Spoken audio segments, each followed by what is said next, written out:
popsicles. So let's start.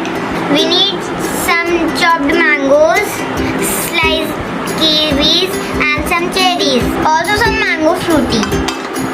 अब हम इनको एक एक करके मोल्ड में सजाएंगे. सबसे पहले हम नीचे एक चेरी डालेंगे. अब हम मैंगोज डालेंगे.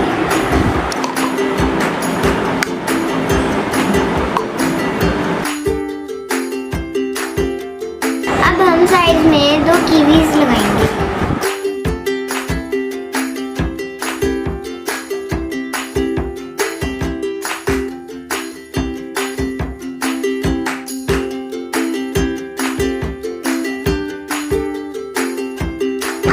एक चेरी और डालेंगे. Now it's time for fruity.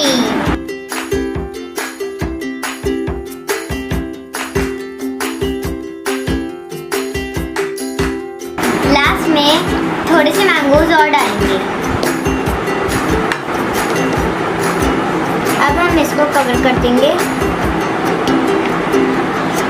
चलो इसको फ्रीज करते हैं. ये रेसिपी समर्स में बनाने के लिए बहुत अच्छी है, बहुत हेल्दी है. इसमें बहुत सारे फ्रूट्स हैं, तो आप अपने घर पे ज़रूर ट्राई करना. और लॉकडाउन है ना, तो बाहर का बिल्कुल मत खाना. सिर्फ घर पे बनाना. Stay home, stay safe. अगर आपको ये वीडियो पसंद आई है तो इसको लाइक करो, शेयर करो और सब्सक्राइब करो. Okay bye.